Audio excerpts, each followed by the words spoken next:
তইলে গেল কো। এটারও জবাব দিয়েছেন, আগুন দিয়া পোড়াইলো, যেহেতু নাভিটা মধ্যে মাটি আল্লাহ দেওয়ার জন্য অর্ডার দিয়েছেন, সমস্ত শরীর পুড়লেও নাভিটা আগুনে পুড়ে না। নাভি সহ আর শালি সহ নিয়ে যেখানে রাখে ইজন থেকে হেরে বানাইছে। কোন মানুষ যদি নদীটা বাসায় দেওয়া হয়, সমস্ত শরীর পচবে কিন্তু নাভি পচবে না। সমস্ত শরীর পচে গেলে নাভিটা যেই মাটির সাথে মিশে যাবে, বুঝতে হবে ওই জায়গার মাটির থেকে ফেরেশতায় এক কাবলা মাটি এনেছিল। যদি তার বাগে খেয়ে ফেলে সমস্ত শরীর হজম হবে, নাভি হজম হবে না, নাভিটা পায়খানার সাথে বের হয়ে আসবে। এই জন্য আল্লাহর নবী বিশ্ব নবী রাহমাতুল লিল আলামিন বলেন, ওই হাদিস এনেছেন তাফসীরে মাজহারির মধ্যে, যে আমি আবু বকর, ওমর, এই তিনজনকে আল্লাহ এক জায়গা থেকে সৃষ্টি করেছেন। এই জন্য আল্লাহর নবী বিশ্ব নবী রাহমাতুল লিল আলামিন যেই জায়গায় শুয়ে আছেন, ওই জায়গাটা জান্নাতের টুকরা। তাই আবু বকর সিদ্দিক রাদিয়াল্লাহু আনহু ইন্তেকালের পরে ওনাকে ইন্তেকালের আগে জিজ্ঞাসা করা হইল, যেহেতু বুখারী শরীফের মধ্যে আসছে, কাফনের কাপড় দিয়ে বললেন, ও আয়েশা, আমি পৃথিবী থেকে বিদায় হয়ে গেলে আমি আবু বকরকে এই যে কাপড়গুলো দিলাম কাফন দিও। আম্মা জান আয়েশা সিদ্দিকা রাদিয়াল্লাহু আনহা বলেন, ওগো আব্বাজান, তিনটা কাফনের কাপড় দিয়েছেন, এর মধ্যে দুইটা পুরাতন, একটা নতুন। কেন গো? তিনটা নতুন কাপড় দেওয়ার মতো তৌফিক কি আমাদের নাই? আপনি তিনটা পুরাতনের কাফনের মধ্যে দুইটা পুরাতন কাপড়, একটা নতুন দিলেন কেন? হযরত আবু বকর সিদ্দিক রাদিয়াল্লাহু আনহু বলেন, মা, তিনটা নতুন কাপড় দেওয়ার মতো তৌফিক তোমাদের আছে, এই বিশ্বাসও আমারও আছে, কিন্তু জানোনি কেন দিয়েছি দুইটা পুরাতন একটা নতুন? মাগো, আমি 2টা বছর রাষ্ট্র চালাইলাম, দেশের জনগণকে জামা কাপড় দেওয়া এটা আমার দায়িত্ব ছিল।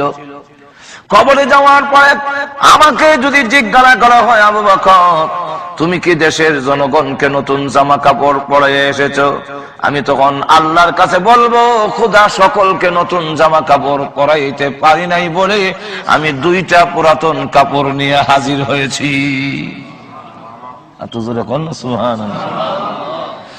হযরত আবু বকর সিদ্দিক রাদিয়াল্লাহু আনহু বললেন, আব্বাজান, আমরা জানতে চাই আপনাকে কোথায় দাফন করব?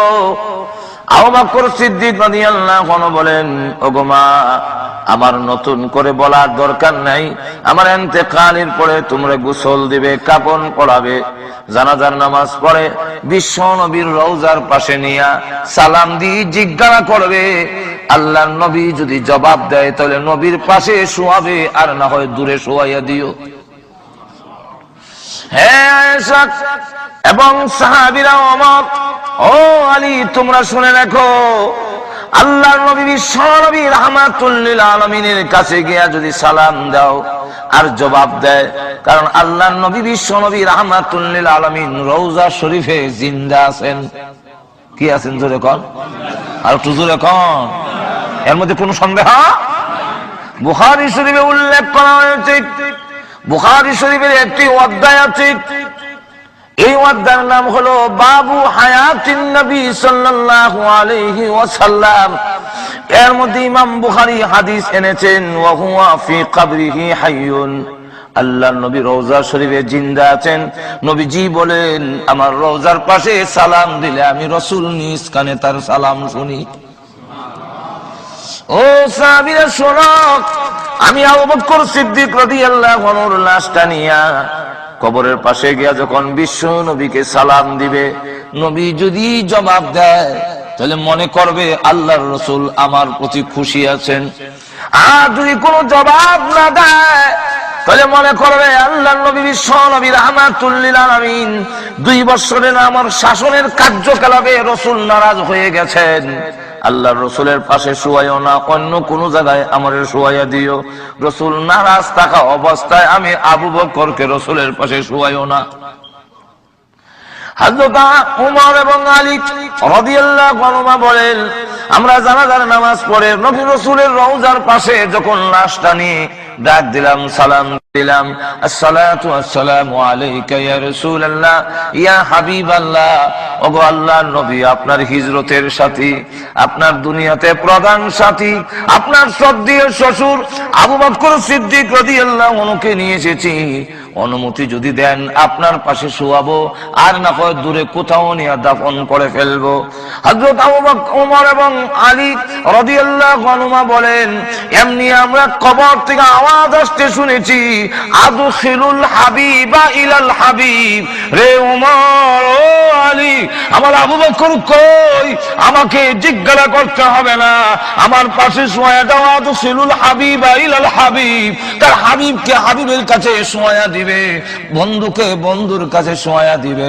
এতদিন ছিল আবু বকর দুনিয়ার সাথী, হিজরতের সাথী, এখন থেকে হয়ে যাবে আমার রওজা শরীফের সাথী।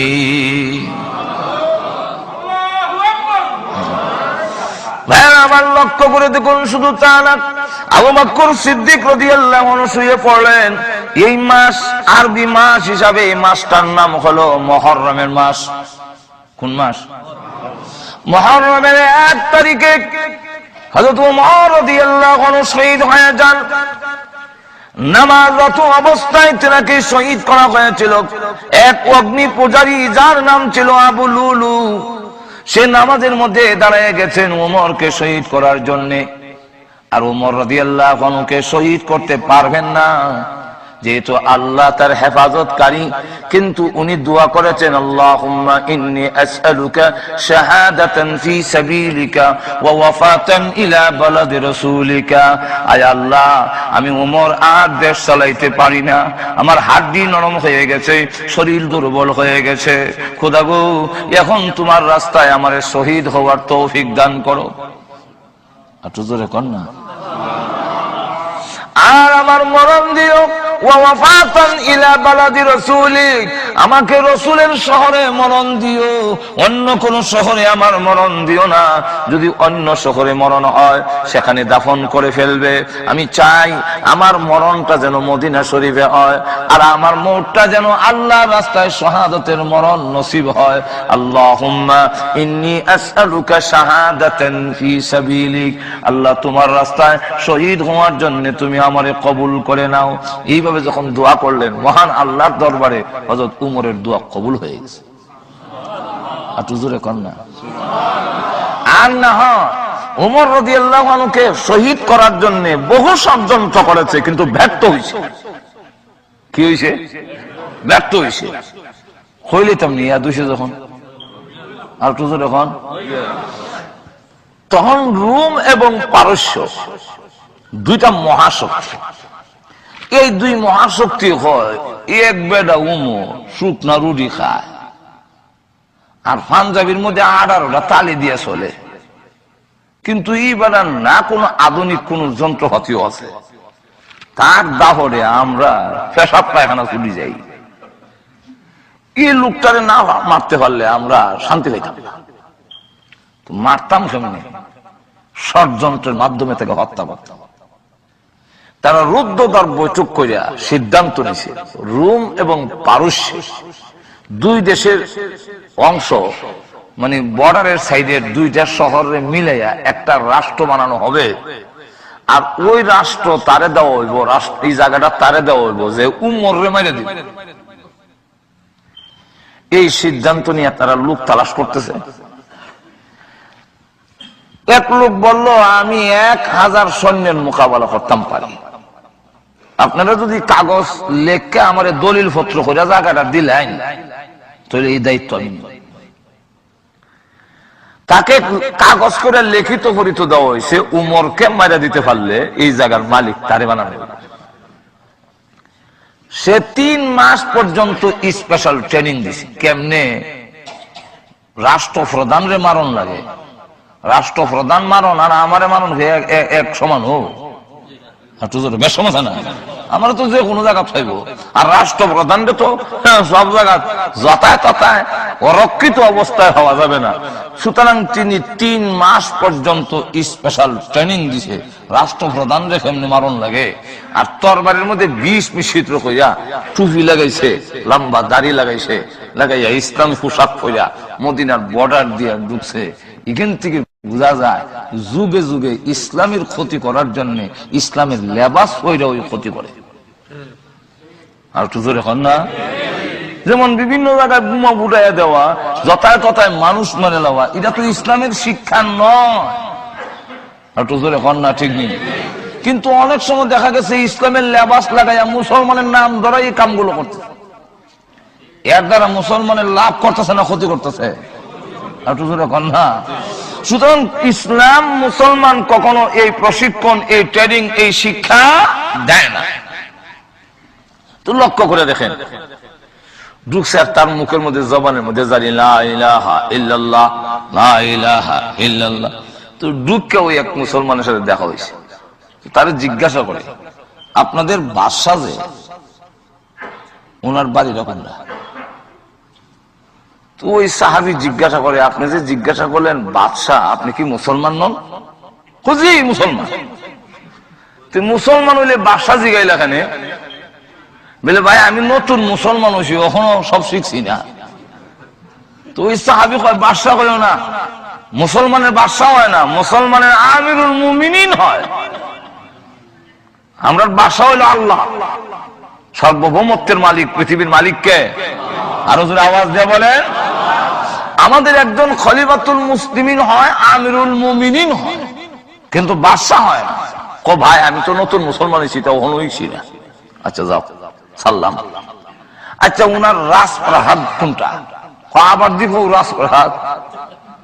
কো ভাই আমি তো আগে কিছু নতুন মুসলমান হয়েছি, তা ওখানে হগল শব্দ শিখছি না।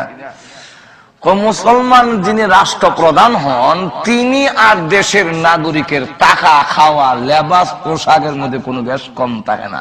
দেখা দেখ সুবহানাল্লাহ হইতেন না?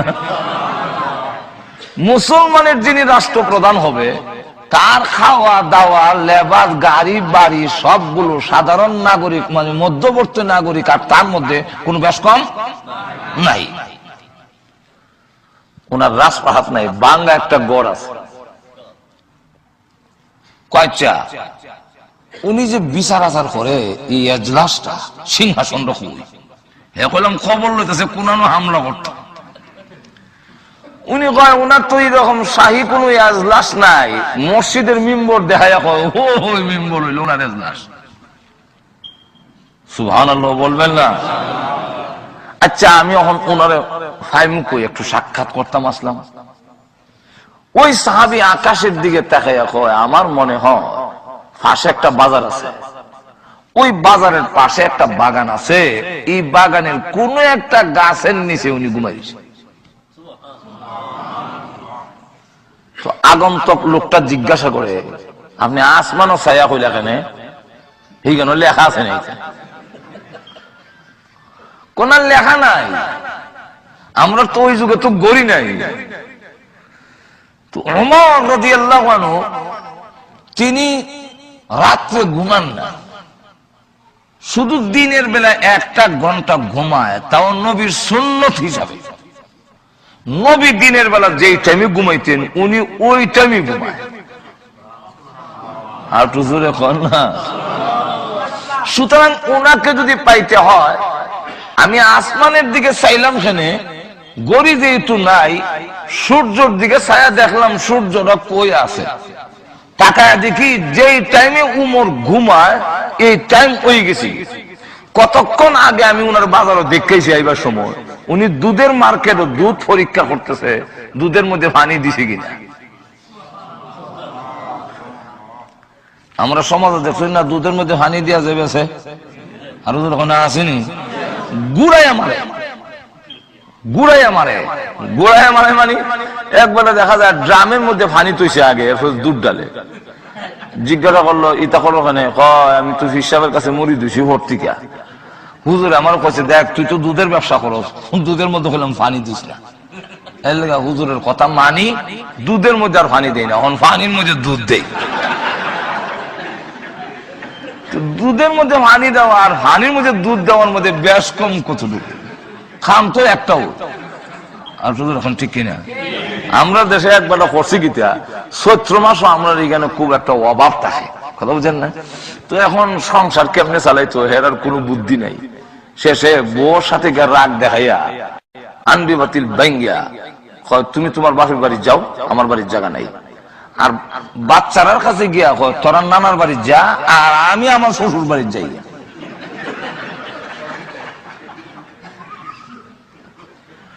শুনতে শোনা গেছে তিন রকম। বড় হয় তোমার বাপের বাড়ি যাও, বাচ্চারা হয় তারা নানার বাড়ি যা, আমি আমার শ্বশুর বাড়ি যাই। বাড়ি তিনটা হয়েছে, কিন্তু আসলে তো জায়গায় একটাও। যেরকম ঠিক কিনা? নামে যদিও তিনটা, খামে একটাও। তো দুধের মধ্যে পানি দেওয়ান আর পানির মধ্যে দুধ দেওয়ান, নাম দুইটা, খাম গুড়ায় আমার। তো উমর রাদিয়াল্লাহু আনহু নিজে পরীক্ষা করতেছেন। আমার মনে হয় এই টাইমের ভিতরে উনি বাড়িতে যাওয়ার টাইম হবে না, উনি কোন একটা গাছের নিচে ঘুমাই গেছে। তখন আগন্তুক লোকটা হয় আমিরুল মুমিনিন, যার আঙ্গুলের ইশারায় অর্ধেক পৃথিবী পরিচালিত হয়, যার দাহনে তাম পৃথিবী কাঁপে, আর সে গাছের নিচে বিলে ঘুমাই রয়েছে। কি আশ্চর্য কথা! আচ্ছা যাই দেখি গিয়া। ঠিকই গিয়া দেখে গাছের নিচে মরুভূমির বালুর মধ্যে ওনার বালিশ হইল হাত,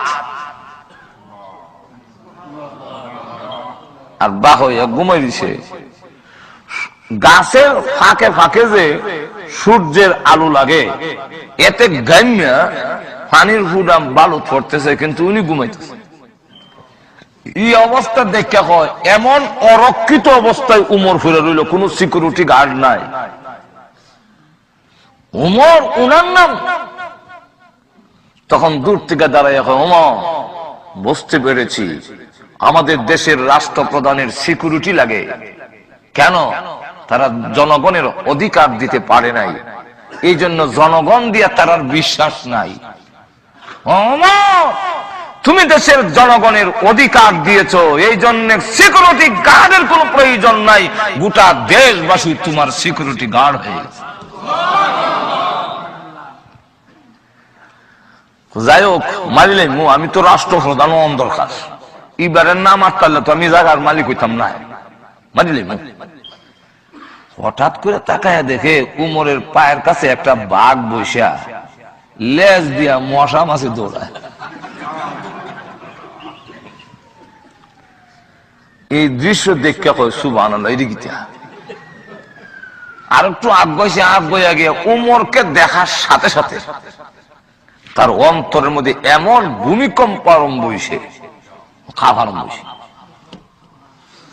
আল্লাহ উমরের মধ্যে এমন একটি প্রভাব দিয়েছিলেন, যে কোনো সাহসী লোক উমর দেখলে হ্যাঁ না কাঁপা থাকতো না। এমনকি ওই যুগে আমরা বাংলাদেশে বাচ্চারা না ঘুমাইলে মা ডর দেখায়, ঘুমাও ঘুমাও, ওই যে পাগল আইতাছে, ঘুমাও ঘুমাও, ওই যে মেঘকে আইতাছে, আর কতটা হয়, ঘুমারে ঘুমারে। ওই যুগে বলতো ঘুমাবি না উমরে ডাক দিমু। বাচ্চারা চোখ বন্ধ হইতো, ঘুমাই গেছি ডাক দিয়েন না। আমরা বাংলাদেশে বাচ্চারা রাত্রে ঘুম থেকে উঠাইয়া মা নিয়ে বাইরে পেশাব করে আনে, এই দৃশ্য আপনারা জানা আছে কি? আর তো যখন জানা আছে, তো আমি বাড়ি নিলে পেশাব করতে চায় না, খালি মূর্ছা লয়, পেশাব করে না। এর কারণ বিছনা তত নরম, বিছনা ঘুমাইয়া ঘুমাইয়া পেশাব করন, কত আরাম। তুই সময় তাড়াতাড়ি পেশাব কর, নাহলে হাগল আইতেছে, কুত্তা আইতেছে, শিয়াল আইতেছে, বাঘ আইতেছে, এটা কয়। ওই যুগে বলতো পেশাব করবি না উমরে ডাক দিমু, এমনি আর ডাক দিয়ে না, পেশাব করে দিছি তো।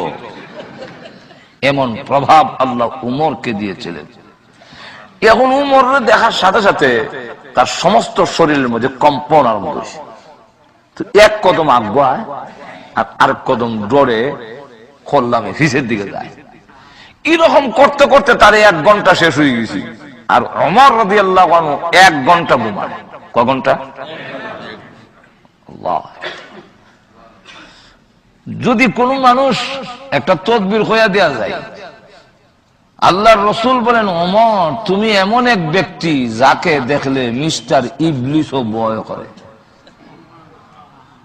তুমি যে রাস্তা দিয়া যাও, শয়তানি রাস্তা দিয়া যায় না। এর লাগে একটা তদবির হইয়া দিয়া যায় যারা ভয়াবহ স্বপন দেখে, খারাপ স্বপন দেখে, আঙ্গুল দিয়া আইন মিম রা লেখা এরপরে রাদিয়াল্লাহু আনহু লেখা থইবেন, নাহলে উমর তো কত উমরই আছে সুজুর এখন না, কিন্তু লিখবেন আইন মিম রেখা এরপরে রা দুয়াজ লেখা থইবেন, বুঝা যাইতো এটা উমর রাদিয়াল্লাহু আনহু, এই আমরা দেশের উমর আলী না।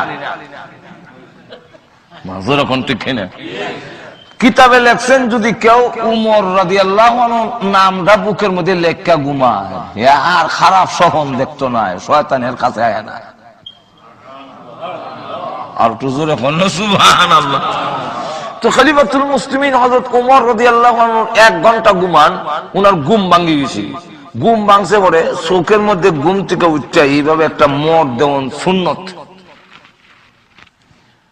দিলে ঘুমের যে একটা চোখের মধ্যে সারে না 5টার সময় যাইতাম, ঘুমাইছে 1টার সময়, এখন কেমনে গিয়ে ডিউটি যাইতাম সারে না, ঘুমটা খাটি যাই। উনি যেই মাত্র এমনি চোখ খুললে চাইছে, অতক্ষণ তো উবাইয়া খারা খাপছি আমার পড়ে গেছি। খলিফাতুল মুসলিমিন ওমর রাদিয়াল্লাহু আনহু দৌড়ে গিয়ে তাকে উঠাইলেন, উঠে বলে, রে প্রতীক, চিনি না তোমাকে, বলো দেখি তোমার পেটে কোনো খিদা আসেনি? যদি খিদা থাকে আমার কাছে বলো, আমি বললাম আমি এই দেশের রাখাল, তোমার খাবারের ব্যবস্থা আমি করব। লোকটা পারস্য ভাষায়, ফার্সি ভাষায় কথা বলে। খলিফাতুল মুসলিমিন ওমর রাদিয়াল্লাহু আনহু তার ভাষা বুঝেন না, খলিফাতুল মুসলিমিন ওমর রাদিয়াল্লাহু আনহু তার কথা বুঝেন না। তখন ওমর রাদিয়াল্লাহু আনহু আবার জিজ্ঞাসা করেন, রে পথিক, তোর কোনো বিমার আছে কি? কোনো অসুবিধা যদি থাকে আমার কাছে বলো, আমি তোমার ব্যবস্থা করে দিব, আমি তোমার চিকিৎসার ব্যবস্থা করব। লোকটা ফার্সি ভাষায় কথা বলেন, উনি বুঝেন না। তখন কাগজ বের করে দেখালেন, কিন্তু তিনি কাগজও বুঝতেছেন না এটা কিসের কাগজ। তখন তরবারির উল্টা পিঠ দিয়ে এমনি দেখায়, ওমর তোমাকে হত্যা করার জন্য আমি এসেছিলাম। হযরত ওমর রাদিয়াল্লাহু আনহু বলেন, তাহলে হত্যা করে গেল। এবার বুঝতে পারলেন যে তিনি হত্যা করতে পারলে এই যে কাগজ, জমি সম্পত্তির মালিক হয়ে যাবে। ওমর রাদিয়াল্লাহু আনহু ডাক দেন, ও পথিক, আমি খাত্তাবের হুয়া ওমরের কোনো দাম নাই। আমি বকরির রাখাল ছিলাম, আমি উটের রাখাল ছিলাম, আমার কোনো ইজ্জত সমান ছিল না রে। আমার ইসলামে আমার সম্মান বাড়িয়েছে। এখন তুমি যদি আমাকে জবাই করে রাষ্ট্রপ্রধান হয়ে যাও, আমি উমরের একটুকু কোনো আপত্তি নাই। আমি মনে করলাম যে আমি উমরের কারণে একটা লোক কিছু উপকৃত হয়েছে, আমার তো কোনো দাম নাই, কাঁদিলাও। এই লোকটা কয়, আর শরম দিয়েন না, আমার কালমা হরাই দেন, আমি মুসলমান হইতাম চাই। তখন কালমা করে মুসলমান হইল। মুসলমান হওয়ার পরে তাকে জিজ্ঞাসা করা হইল, অত বড় লোক তুই ছেড়ে দিলে কেন, ইসলাম ধর্ম গ্রহণ করলে কেন? বুঝলাম না। লোকটার দিকে তাকানোর সাথে সাথে আমার সমস্ত শরীরে ভূমিকম্প আরম্ভ হয়েছে। আর ওমর যখন চোখ দিয়ে আমার দিকে তাকাইছে, তখন আমি তাকায়া দেখি উমরের চোখের মধ্যে এমন পাওয়ার, যেমন আল্লাহর কুদরতি চোখ দিয়ে আমার দিকে তাকাইছে। আল্লাহ ওয়ালাদের চোখের পাওয়ার অনেক দূর পর্যন্ত যায়। আর তো যখন সবাই সিরিয়াল জায়গা লাগাই যতগুলা আছে, একটা ছাড়তাম না, আপনারা মনে করেন না একটা সাইডে একটা যাইতাছে, সব লাইন সিরিয়াল ঠিক থাকবো। এখন লক্ষ্য করে দেখেন, বুঝাইতাম চাই উমরের আধ্যাত্মিকতার পাওয়ার কত দূরে। আল্লাহু আকবার। হযরত আলী রাদিয়াল্লাহু আনহু বলেন, আমি স্বপ্নে দেখি, একদিন ঘুমাইছি, স্বপ্নে দেখি মদিনার মসজিদের মিম্বরে বসে রাসূল বয়ান করতেছেন, আর আমরা বয়ান শুনতেছি। এই মুহূর্তে একজন লোক আইছে, একজন মহিলা আয়েশা বলতেছে গেটের সামনে যে, কে আছেন মসজিদে? আমার খেজুর গুলো নেন। আমার পাকনা খেজুর, গাছের মধ্যে ফাঁকনা খেজুর, ফাঁকছে নতুন গাছ আর নতুন ফল ধরছে, আমি রসুলের জন্য নিয়ে আইছি, রসুল যেন খায়, আর এই খেজুর গুলো যেন অন্যদের মধ্যে বন্টন করে দেয়। এমনি রসুল বলেন, আলী ওই মহিলার খেজুর গুলো আনো। তো হযরত আলী বলেন, আমি গিয়ে খেজুর গুলো আনলাম। বাস্তবে না স্বপ্নে? স্বপ্নে। তো আইনা রসুলের কাছে রাখলাম, রসুল একটা খেজুর উঠাইয়া আমার হাতে দিলেন, আমি মুখে দিয়া দেখি গাছ ফাঁকনা খেজুর, তো খুব মজা, খুব মিষ্টি। মনে মনে চাইছিল আরেকটা যদি রসুল আমারে দিতেন, কিন্তু রসুলের কাছে কেমনে কইতাম আরেকটা দেন, এটা তো হাত মাথাইতাম পারি না। মনে মনে রইল আকাঙ্ক্ষা, ঘুম ভেঙে গেল। মসজিদে গেলাম, গিয়া দেখি হযরত উমর মিম্বরে বইয়া ওয়াজ করতেছে, আমিও এক সাইডে বসলাম ওয়াজ শোনার জন্য। এমনি দেখি একজন মহিলা দরজার সামনে এসে বলতেছে, কে আছেন? আমার গাছ ফাঁকনা, প্রথম গাছের খেজুর ফাঁকছে, আমি নিয়ে আসছি, আমিরুল মুমিনিন উমরকে দেন, উনি যেন নিজেও খায়, সাথীদের মধ্যে বন্টন করে দেয়। এমনি হযরত আলী রাদিয়াল্লাহু আনহু বলেন, উমর আমাকে লক্ষ্য করে বলেন, আলী খেজুরটি আনো। হযরত উমর আলী রাদিয়াল্লাহু আনহু বলেন, আমি খেজুর আনিয়া আমিরুল মুমিনিন উমরের সামনে রাখলাম। তখন তিনি একটা খেজুর উঠাইয়া সর্বপ্রথম আমার হাতে দিলেন। আমি মুখের মধ্যে দেখি গাছ পাকনা, বড় মজা। এমনি কইলাম আরেকটা লইলাই। বললাম উমর আরেকটা দিলে ভালো হয়, যেহেতু বড় গাছ পাকনা। এমনি উমর ডাক দেয়া কয়, ও আলী, রসুল তোমার কয়টা দিছেন? বলে একটা দিছে। আল্লাহ রসুল যদি একটা দেয়া থাকে, আল্লাহর কসম আমি উমর তোমাকে দুইটা দেওয়ার অধিকার আমার নাই। যেই মাত্রই কথা বললেন হযরত আলী চোখ উল্টাইয়া কয়, স্বপ্নে কি তা ওইসে না ওইসে তাই কইতে পারে কেমনে? তো জিজ্ঞাসা করে, আপনি কি গায়েব জানেন? আপনি কি গায়েব জানেন? তখন তিনি বলেন, গায়েব জানি না, কিন্তু আল্লাহ ওয়ালারা অনেক দূর দেহে। আর তো জোরে কর না। তো হযরত উমর রাদিয়াল্লাহু আনহু আধ্যাত্মিকতার চোখের পাওয়ার কি পরিমাণ, হিবরা দেখে কয়, আমি যখন দেখি আল্লাহর কুদরতি চোখ দিয়ে আমার দিকে চাই রইছে, কালিমা পড়ে মুসলমান হয়ে গেছে। এখন ডাক দিয়া কয়, আমার সিকিউরিটি গার্ড হিসেবে রাখেন, যেহেতু আমি 1000 সৈন্যের মোকাবেলা করতে পারি, যেহেতু আমি স্পেশাল ট্রেনিং দিয়েছি, আমাকে আপনার সাথে রাখুন, আমি ওয়াদা দিলাম আপনার সিকিউরিটি গার্ড হয়ে থাকবো। হযরত উমর বলেন, সিকিউরিটি গার্ডের কোনো প্রয়োজন নাই, আমার আল্লাহ কোরআনে বলছেন, তোমরা যদি আমাকে রব মেনে ইস্তেকামতের সাথে থাকতে পারো, আল্লাহ রাব্বুল আলামিন ফেরেশতা দিয়া তার বান্দার সিকিউরিটির ব্যবস্থা করে। তো হযরত উমর রাদিয়াল্লাহু আনহু আল্লাহর কাছে যখন দোয়া করে লইছে, আল্লাহুম্মা ইন্নী আসআলুকা শাহাদাতান ফি সাবিলিক ওয়া ওয়াফাতান ইলা বালাদি রাসূলিক, এই দোয়া যখন করছেন আল্লাহ দোয়া কবুল করে ফেলছেন। আর এর কারণেই ওই অগ্নি পূজারী আবু লুলু সাকে লাইনও দাঁড় করাইছে, মুসল্লির সাথে লাইনও দাঁড়িয়ে গেছে। হযরত উমর রাদিয়াল্লাহু আনহু তিনি নামাজ আরম্ভ করলেন, ইমাম তিনি, কিন্তু দেখা গেল পিছন দিক থেকে তার খঞ্জর দিয়া, তার একটা বর্ষা দিয়ে এমন জোরে পিছন থেকে আঘাত করছে, যে আঘাতের সামনে দিয়ে ছিদ্র হইয়া নারী বুড়ি সহ সামনে বের হয়ে গেছে। হযরত ওমর রাদিয়াল্লাহু আনহু নামাজের মধ্যে এক হাত দিয়া চাপ দিয়া ধরলেন, নামাজের বিছনায় পড়ে গেলেন। পিছনে দাঁড়ানো ছিলেন আব্দুর রহমান ইবনে আউফ রাদিয়াল্লাহু আনহু, ওনাকে টান দিয়া ইমামতির জায়গা টান দিয়ে এনে আদায় ইশারা দিলেন, নামাজ চালাইয়া যাও। আটু জোরে কন্যা। খলিফাতুল মুসলিমিন ওমর রাদিয়াল্লাহু আনহু মৃত্যুর সঙ্গে পাঞ্জা লড়তেছেন। যেই নামাজের মুসল্লায় দাঁড়াইয়া বিশ্ব নবী রাহমাতুল লিল আলামিন নামাজ পড়িয়েছেন, যেই বিছনায় দাঁড়াইয়া হযরত আবু বকর সিদ্দিক রাদিয়াল্লাহু আনহু নামাজ পড়িয়েছেন, সেই নামাজের মুসল্লা উমরের রক্তের দ্বারা লাল হয়ে গেছে।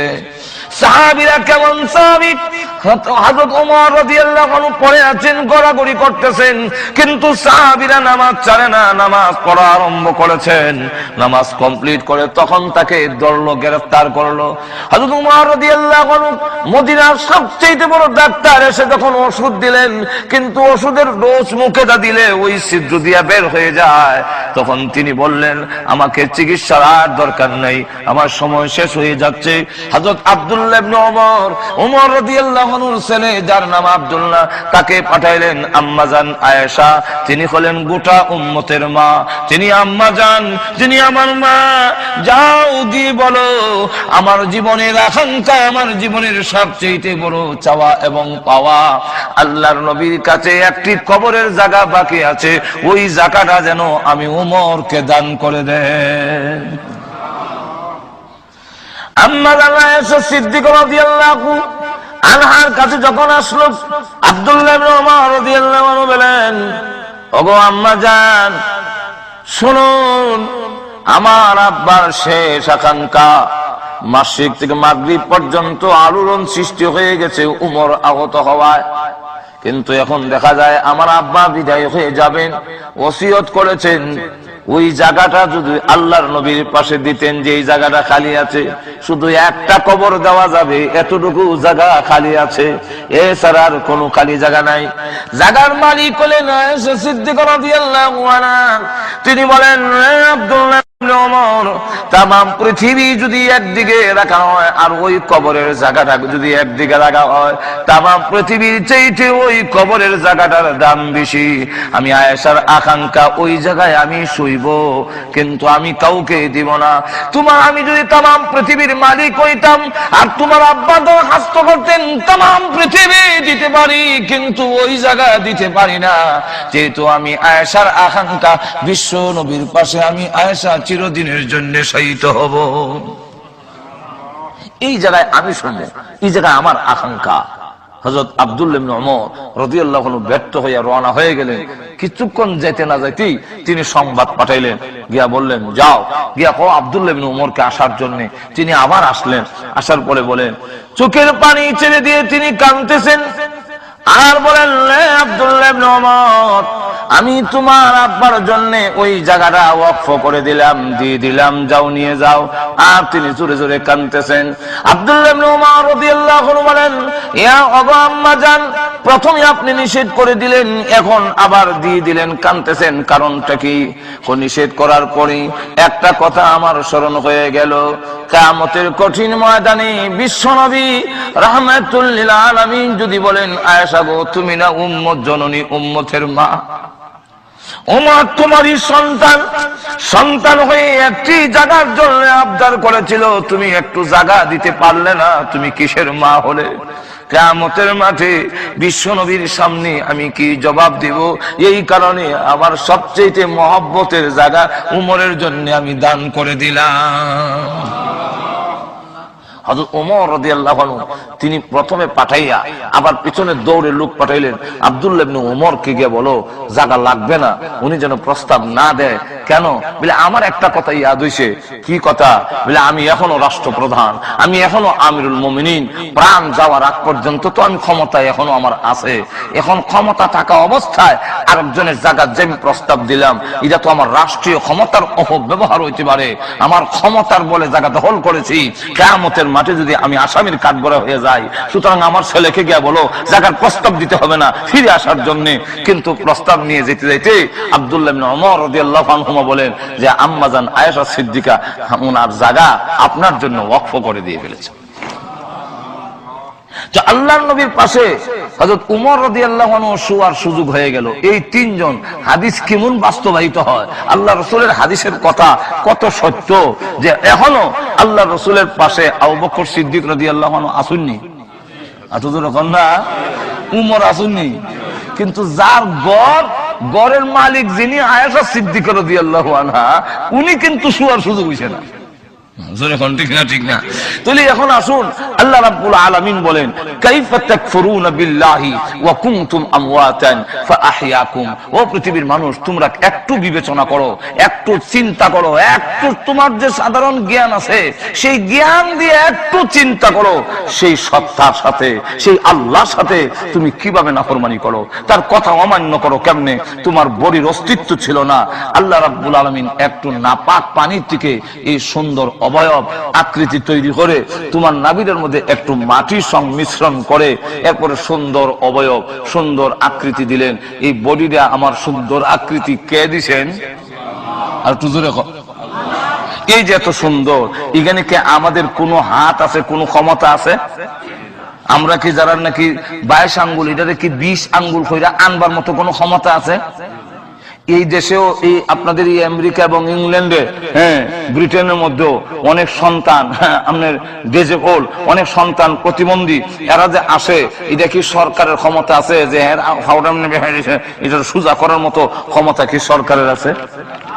এখন আছে? আল্লাহ রাব্বুল আলামিন বলেন, আমি যেমনি তেমনি বানাইছি, এখানে কারো কোনো হাত। আল্লাহ নিজে বলেন, هو الذي يصوركم في الأرحام كيف يشاء বলেন আমার যেমন ইচ্ছা ইমন ভাবে তোমাদের বানিয়েছি, এখানে কারো কোনো হাত নাই, সুন্দর অবয়ব হইল, সুন্দর আকৃতি হইল, চোখ হইল, নাক হইল, কান হইল, সবকিছু সুন্দর গঠন প্রকৃতি হওয়ার পরে মার ফেরের ভিতরে হইছে, এখন 4 মাস পর্যন্ত এটা মরা।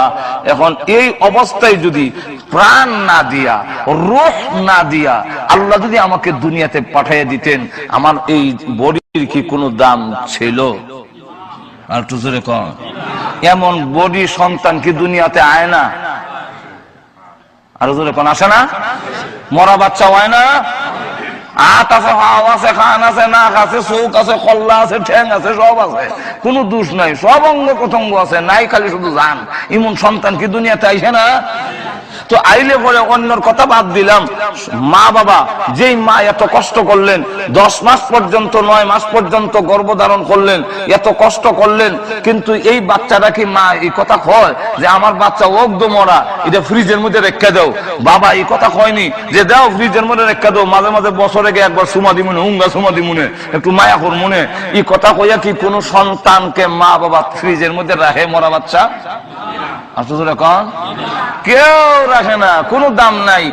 এই পৃথিবীতে রোজানা যদি দুনিয়াতে আসতাম, তাহলে আমার মার কাছেও আমার কোনো দাম নাই, আমার বাবার কাছে কোনো দাম নাই, ফেরত দিলায় আবার মাটির তলে নিয়ে রেখা দেয়, নাই এই সন্তানের দরকার নাই। আল্লাহ রাব্বুল আলামিন বলেন, ও পৃথিবীর নারী পুরুষ, ও পৃথিবীর মানব গোষ্ঠী, একটু বিবেচনা করো, তোমার জিন্দেগি যদি না থাকে তোমার কি দাম ছিল? সুন্দর বডি দিয়ে যদি পৃথিবীতে পাঠাইয়া দিতাম, তোমার মা তোমাকে গ্রহণ করতো না, আব্বা তোমাকে গ্রহণ করতো না। আমি আল্লাহ এত সুন্দর বডি তৈরি করে তার ভিতরে রূহ দিলাম, আত্মা দিলাম, প্রাণ দিলাম, জীবন দিলাম। যেই আল্লাহ তোমাকে জীবন দিল, এই আল্লাহর জীবন পাইয়া পৃথিবীতে এসে মহান আল্লাহকে তুমি কেমনে ভুলে গেলে?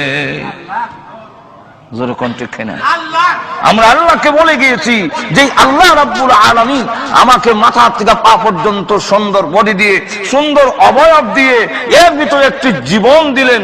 জীবন নিয়ে পৃথিবীতে আসার পরে আল্লাহ আশ্চর্য শব্দ ব্যবহার করে বলেন, কাইফা তাকফুরুনা বিল্লাহি ওয়া কুনতুম আমওয়াতান। এটা আল্লাহ রাব্বুল আলামিন তাজ্জুবের শব্দ ব্যবহার করেছেন।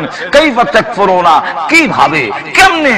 যেমন আমরা কই, ওই বেলা তুই তো আমেরিকা আসলে না রে, আমার হুয়া বানাইয়া তোরে আনছিলাম। যখন ঠিক না, ঠিক না, আমার হুয়া বানাইয়া বেলা আমেরিকা আইলাম, আর আইয়া ওহন তুই আমার চিনো না, মানুষ না, আমার এটা কেমনে রে, এটা কেমনে এইটা কেমনে করলে রে?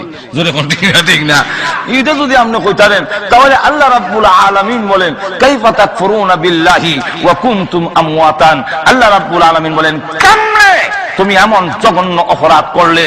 তোর তো কোনো এই বডি ছিল, বডির ভিতরে আমি আল্লাহ যদি প্রাণ না দিতাম, জীবন যদি তোরে না দিতাম, তুই পৃথিবী গিয়া আলু বাতাস দেখার নসিব হইতো না, পৃথিবীতে গিয়া মা বাপ আত্মীয় স্বজন কেউ পাইছে না, তোমাকে ফেরত দিয়ে দিত। আমি আল্লাহ তোমার ভিতরে রূহ দিলাম, আত্মা দিলাম, জীবন দিলাম, লাইফ দিলাম। জোরে কোন ঠিক না, ঠিক না? বা আহিয়াকুম, লাইফটা আবার এমন ভাবে দিলাম, অসুবিধা হইতাছে? তাহলে লক্ষ্য করে দেখেন,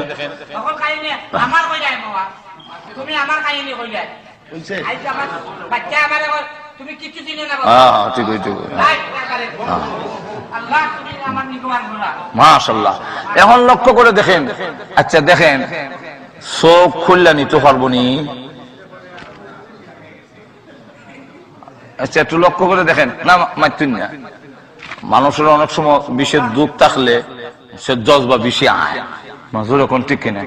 এটা আপনি আরো জনের দুঃখ সময় হাসতা না, মাজুর এখন ঠিক কিনা? এবার তো দুঃখ ভাইয়া কইতাছে, আপনি যদি আবার এমন দুঃখ পাইন তখন বুঝবা, এলিগা ইয়ে করতে না। তো এখন লক্ষ্য করে দেখেন, আমার চোখ খুললে নেওয়ানোর সম্ভাবনা, একজনে যদি ডাকাইতে সুর ডাকাইতে ধরে আমার চোখ খুললে নিয়ে গিয়ে নিতার বুনি, চোখ খুললে নিতার না। আপনার এইটা আশ্চর্য কথা কইলা, চোখ খুললে নিতার তো ডাকাইতে কইলে খুললে লই যাব কি ন্যায় নাই রকম। আচ্ছা, আমার ভিতরের কিডনি পর্যন্ত খুললে লইয়া যায়, যখন ঠিক না? আল্লাহ রাব্বুল আলামিন রূহটাকে এমন ভাবে ভিতরে দিয়ে দিলেন, নাইলে হাইজেক কইয়া আমেরিকার পক্ষ থেকে রূহ হাইজেক করাইয়া, মানুষে মারাইয়া রূহ আইনা বড় বড় লিডাররা হেরার একটা রুর সাথে আর একটা ফ্রিজ আইনা জমা করে রেখে দিব, ইডার মিয়া শেষ হইলে হিট আইনা লাগাই দিব, এই কইরা হে 1000 বছর বাঁচবো আর মরতো না। ঠিক না ঠিক না? আমার আল্লাহ, আমার মহান আল্লাহ রাব্বুল আলামিন এমন ভাবে রূহটাকে ফিট করে দিলেন ভিতরে ভিতরে, জীবনটাকে আমার দেহের ভিতরে মাথার থেকে নিয়ে পায়ের আঙ্গুল পর্যন্ত এমন কোন জায়গা নাই যেই জায়গার ভিতরে আল্লাহর রূহ দেয় নাই। রূহ আমার চুলের গুড়িতে আছে, রূহ আঙ্গুলের মাথাতে আছে, আমার পায়ের মধ্যে রূহ আছে। এই জন্য রূহ আছে বলে আঙ্গুল লড়ে, রূহ আছে বলেন ফাতি মারি, রূহ আছে বলে জিহ্বা নড়ে, সব জায়গায় রূহ। আল্লাহ বলেন এমন জায়গায় তোমার রূহটাকে আমি দেহের মধ্যে ফিট করে দিলাম, পৃথিবীর কেউ কিয়ামতের আগে আইলে আমার কাছে আইতো, কিন্তু পৃথিবীর কেউ তোমার রূহ নিতে পারবে না। আমরা রূহ আজরাইলে অতীতে অনেক মানুষের নিছেনি, আমরা নিবনি তো তো বোঝা যায় নেওয়ানের মতো একটা কিছু আর দুজন এখন না আসেনি। আজরাইলে যখন টান্ডা ছিড়া রুল হয়ে যায় কিন্তু তোর রুবিতে একটা আছে, আজরাইল নিতে পারে কিন্তু বুশে নিতে পারবে না, ওবামা নিতে পারবে না, বাংলাদেশের প্রেসিডেন্ট নিতে পারবে না, ভারতের প্রেসিডেন্ট নিতে পারবে না, আবার ইংল্যান্ডের ব্রাউন তিনি নিতে পারবেন না, পৃথিবীর কেউ নিতে পারবে না। আল্লাহ বলেন আমি দিছি, আমি যেদিন আনবো এদিন কেউ ধরে রাখতে পারবে না, কিন্তু আমি রু দিছি, পৃথিবীর কেউ হাইজেক করে ছিনতাই করে নিতে পারবে না। ঠিক না ঠিক না? রু নিতে পারে না। তাহলে এখন চিন্তা করেন মাথার থেকে পা পর্যন্ত আল্লাহ বলেন এমন জায়গায় তোর রুটা এমন ভাবে দিলাম, দুইটা জায়গার সাথে আবার সম্পর্ক রুহের বেশি। কয় জায়গায়? কিন্তু মাথার থেকে পা পর্যন্ত সকল জায়গায় রুহ, মা বুঝুননি? মাথার থেকে পা পর্যন্ত সব জায়গায় রুহ আছে, কিন্তু দুই জায়গার মধ্যে সম্পর্ক বেশি। কোন দুই জায়গা? একটা হইলো মাথা আর একটা হইলো বাম স্তনের এখানে এই জায়গাটা, এই দুইটা জায়গার মধ্যে রুর সম্পর্ক বেশি। এই কারণে এই দুই জায়গায় আঘাত করলে মানুষ মারা যায়। বুঝাইতে পারছিনি? আখ কাটলেও মানুষ মরে না, পাও খাদি লাইলে মানুষ মরে না, চোখ খুলে নিছে কি মানুষ মরে না, জিব্বা খাদি লাইছে মানুষ মরে না, কিন্তু একটা ছুরি দিয়ে সেন্টার মতো এখানে যদি হার মারে, দুই জায়গার সাথে রুর সম্পর্ক বেশি। আল্লাহ বলেন রুটা কেন দিলাম? রুটার জীবনটা এমন ভাবে দিলাম, কোন নাস্তিক যদি বলে, যারা আল্লাহর অস্তিত্ব বিশ্বাস করে না, তোমরা যদি এই কথা বুঝায় যে রু আল্লাহ নাই, তাহলে তাদেরকে জবাব দিবা তুমি কিভাবে? তাদেরকে দাঁত ভাঙ্গা জবাব দেওয়ার জন্য তোমার দেহের ভিতরে আমি আল্লাহ একটা রু দিলাম, মাথার থেকে পা পর্যন্ত সব জায়গায় রু আছে, কিন্তু আজ পর্যন্ত বিজ্ঞানের চরম উন্নতির যুগে রু কোথায় আছে কেউ উদ্ঘাটন করতে পারেনি। আল্লাহ বলেন আসমান থেকে জমিন পর্যন্ত প্রত্যেকটা মাখলুকের ভিতরে আমি মহান আল্লাহ আছি। মাথার থেকে পা পর্যন্ত রু যেমন আছে, আসমান থেকে জমিন পর্যন্ত সব মাখলুকের ভিতরেও আর যখন আসেননি। এখন রু যেমন আছে দেখানি জানা, যদি কেউ কয় বলে আল্লাহ বলেন রু যেমন দুই জায়গার সম্পর্ক বেশি, মাথা আর কলবে, আমি আল্লাহ সব জায়গায় আছি, কিন্তু দুই জায়গায় আমার সম্পর্ক বেশি, একটার নাম আরশ আর একটার নাম কুরসি। কোন সম্পর্ক বেশি? আরশ আর কুরসি। এখন আসুন, কেউ যদি বলে যে আল্লাহ নাই, তাহলে দেখি না কেন, তাহলে তার জবাব দিবেন কেমনে? কুরআন হাদিস কতখান শিখবেন গিয়া? তার জবাব দেওয়ার জন্য আল্লাহ বলেন দৃষ্টান্ত দিলাম রু দিয়ে দিলে। এক লোক কয়, এক টিচার স্কুলে পড়াইতেছে যে আল্লাহ নাই, মোল্লার কথা তোরা বিশ্বাস করিস না। যদি আল্লাহ থাকতো তাহলে দেখি না কেন, ধরতে পাই না কেন, সইতে পাই না কেন, কোন জ্ঞানও পাই না। সুতরাং যেই জিনিস দেখা যায় না এই জিনিস তোমরা বিশ্বাস করো না। তো ক্লাসের মধ্যে আবার কিছু ছেলেরা থাকে একটু পণ্ডিত, ইগেনের মধ্যে এক মুসলমানের মৌলভী সাহেবের বাচ্চাও আছে। হ্যাঁ সর্বনাশ, এখন সারে যে আমরা রিমান নষ্ট করিল, এমনি স্যার আপনি জিন্দা না মুর্দা? আমি তো মনে করছিলাম তুই ক্লাসের মধ্যে ফার্স্ট মানে প্রথম ছাত্র, খুব ফার্স্ট ক্লাস, কথা বুঝছেন, ভালো মেধাবী ছাত্র। তোর কথাই দিয়ে এখন বোঝা গেল মাথার গোবর ছাড়া আর কিছু নাই। বলে কেন স্যার? বলে আমারও তো হলে আমার রু আসেনি, রু না থাকলে আমি কেমনি মাটি দে হস না মাটি যে। বলে স্যার রু আছে, আপনি বিশ্বাস করেন? বলে বিশ্বাস করি। বলে আপনি দেখছেন? বলে না আমিও দেখছি না। তাহলে আমরাও দেখছি না, আপনিও দেখছেন না, একটু রুটা বাইর করে টেবিলে রাখেন, এরপরে দেখে আপনারা বিশ্বাস করবেন। তখন টিচার কয় না রু দেখানো যায় না, রু এমনি বিশ্বাস করতে হয়, রু আছে, জান আছে, বিশ্বাস করতে হয়। বলে কেমনে? বলে আজ যে লড়ি দেখাস না, আমার চোখ যে ফাঁতি মারি দেখাস না, যেদিন থাকবে না একদম ফাঁতি মারবো না, হাত মারবে না, পা মারবে না, তখন বুঝবে রু আমার নাই, আমি মুগ্ধ হয়ে গেছি। তাহলে এত বড় আকাশ, এই পৃথিবী, বিশ্ব ব্রহ্মাণ্ড, চন্দ্র সূর্য দৈনিক চক্কর লাগাইতেছে, সবগুলো পরিচালিত হতেছে, এতগুলো দেখে কি আপনি আল্লাহ আছে বিশ্বাস করতে পারেন না?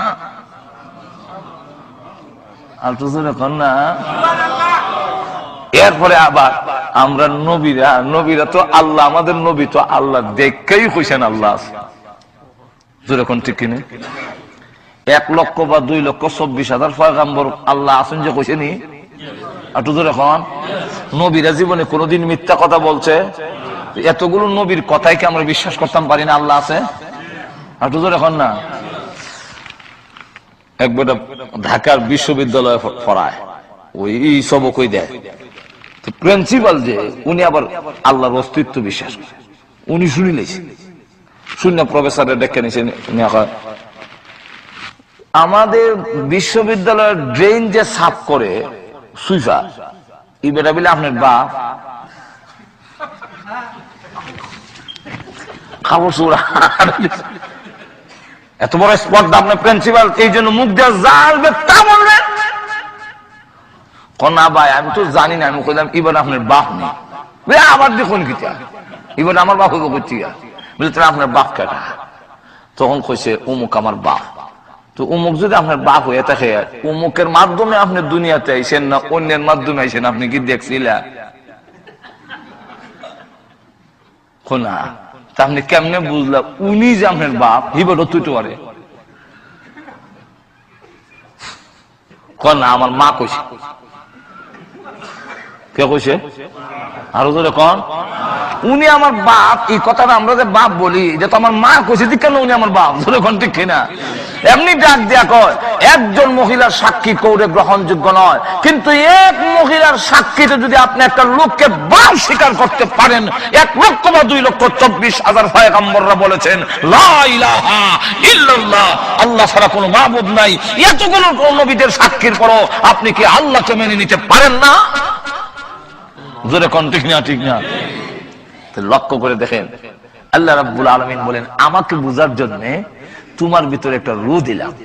জোরে কোন কি দিলাম? রূহ। রূহ যাকে জীবন, লাইফ বলে। আল্লাহ নিজে বলছেন কাইফা তাকফুরুনা বিল্লাহি ওয়া কুনতুম আমওয়াতান ফাআহইয়াকুম।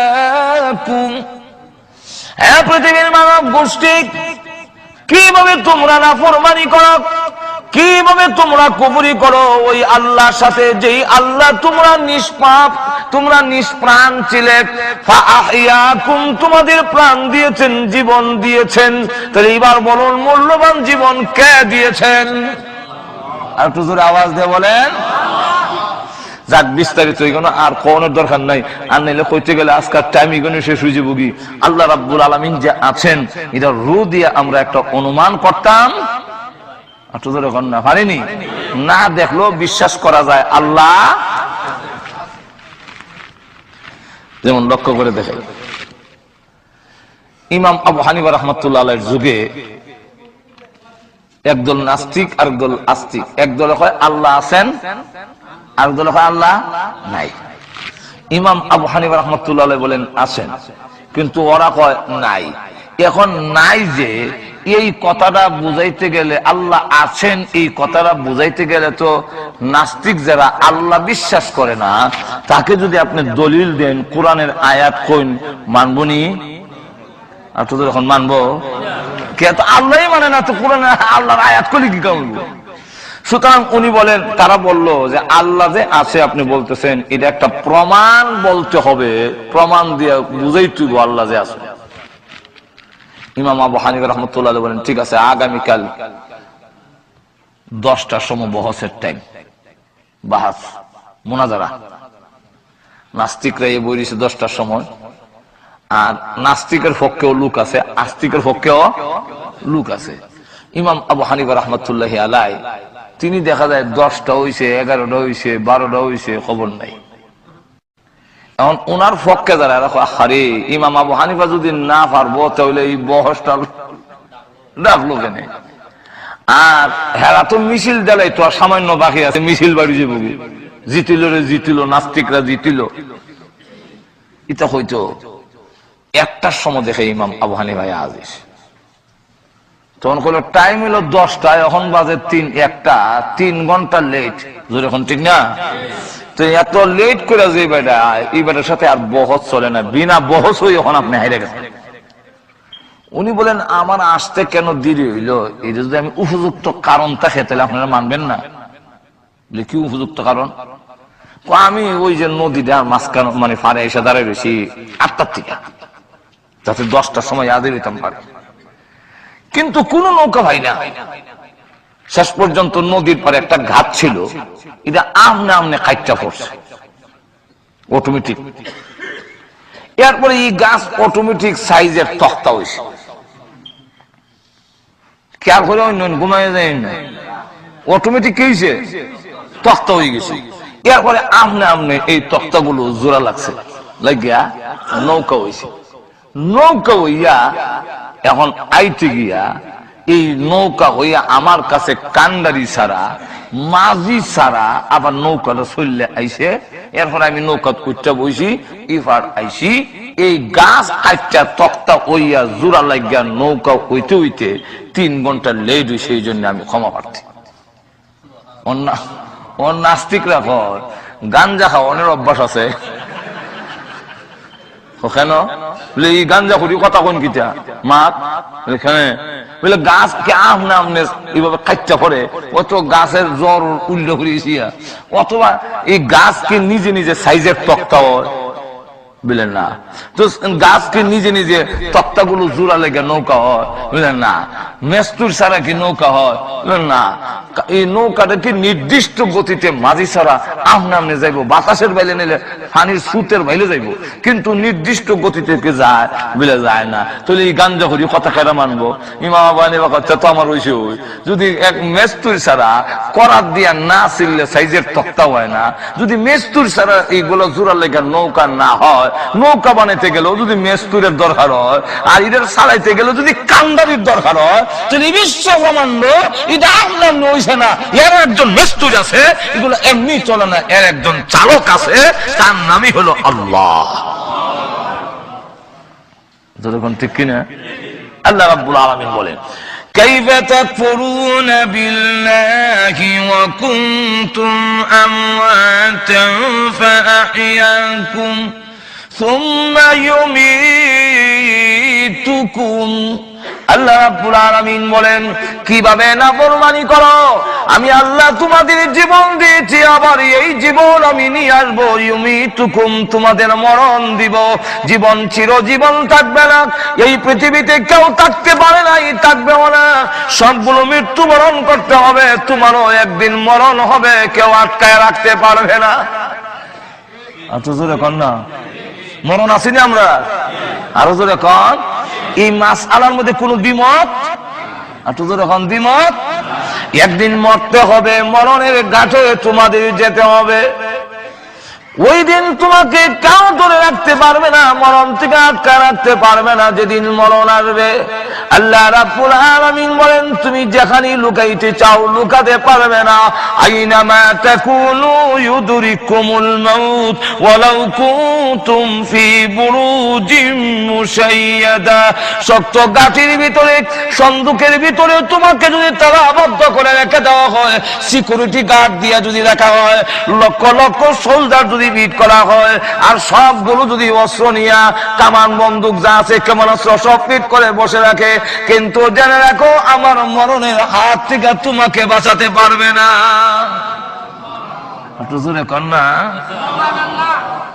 ওই দিন মরণ আমাদের একদিন হবে। জোরে কোন ঠিক নেই। শুধু তা না, আল্লাহ রসুল বলেন প্রতিদিন আজরাইল দৈনিক প্রত্যেকটা মানুষের দরজায় গড়ে গড়ে ইয়াকিফু আলাল বাব খামসা মাররাত। আল্লাহ রসুল বলেন প্রত্যেকটা মানুষের দরজায় আজরাইল দৈনিক 5 বার হাজির হয়। আর তো জোরে বল না। আপনারা এই কথা মনে করেন না যে আমরা অত নম্বরের ঘরের ভিতরে আর সিকিউরিটির ভিতরে কেমনি আইব, অত নম্বর চিনলেন না। আমরা তো অনেক সময় ফেস লাগে যাই, ঈদ একটা চিহ্ন দিয়ে তৈয়া যায় ঘরের নম্বরটা ঠিক রাখবার লাগিয়া। আজরাইলের তালিকার মধ্যে তো সব আছে, আসেনি? আর তো জোরে হোকা। আল্লাহর রাসূল বলেন ইয়াকিফু আলাল বাব খামসা মাররাত। প্রতিদিন মানুষের দরজায় আজরাইল গিয়ে প্রত্যেকটা মানুষকে 5 বার তার কাছে ছবি দেওয়া আছে, ওই ছবি মিলাইয়া আপনি তো যাচ্ছেন টেকুর দিকে, আপনি যাচ্ছেন দোকানের দিকে, আপনি যাচ্ছেন আমি এখন চাকরির দিকে যাই, কামো যাইতেছেন। আজরাইল বলেন তোমার একবার দেখা লই, মাথার থেকে পা পর্যন্ত দেখে রাখ। ও পৃথিবীর মানুষেরা জেনে রাখো, তুমি জানো তোমার মরণ আছে, তোমার ইচ্ছা মতে নয়, আমি আল্লাহর ইচ্ছা মতে। ঠিক না? এবং মরণটা কোন দিন হবে এটাও জানায় দেই নাই, লুকায় রেখে দিয়েছি। ঠিক নেই? মরণটা আল্লাহ কইয়ে দিলে সুবিধা ছিল না যে 2020 সালের জানুয়ারির 15 তারিখ তোমার মরণ, জানুয়ারি 2020 সালের জানুয়ারির 19 তারিখ সবির আলীর মরণ। এইভাবে যদি আল্লাহ দিয়া দিত তো সুবিধা আছিল, বুঝলেন না? কেন মরণ আল্লাহ লুকায়ে রাখলেন, কেন প্রকাশ করলেন না? আল্লাহ রাব্বুল আলামিন জানায়া দিয়েছেন লুকায়ে রাখার কারণ কয়েকটা। এর মধ্যে একটা হলো পৃথিবীর নিজাম ঠিক থাকবে না, আইন দিও, পুলিশ বাহিনী দিও, আইন শৃঙ্খলা ঠিক রাখতে পারবে না। এর প্রথম নম্বরটা হইলো কেমনে? যখন আমি জানি নাই 2000 সালে জানুয়ারির 15 তারিখ মরব, তো 14 তারিখ আইবার আগ পর্যন্ত আমি বেপরোয়া থাকবো। বাংলাদেশের কথা বলি, আপনাদের দেশের না। বাংলাদেশের মেইন রোডে, হাইওয়ে রোডের মধ্যে গিয়া মাঝখানে উবাই থাকবে, ইন্ডার ডিস্ট্রিক্ট আর ট্রাক আয়া ফিসাদা গরম দিল আমার সরাই থাকতো না। কেন? আমি তো জানি জানুয়ারি 2020 সালের জানুয়ারির 15 তারিখ মরণ, এখন তো ওইছে না, জানুয়ারি আইছে না, সুতরাং আমার মরণ এখন হবে। ইন্ডার ডিস্ট্রিক্ট তুমি উপরে দিয়ে যাবে।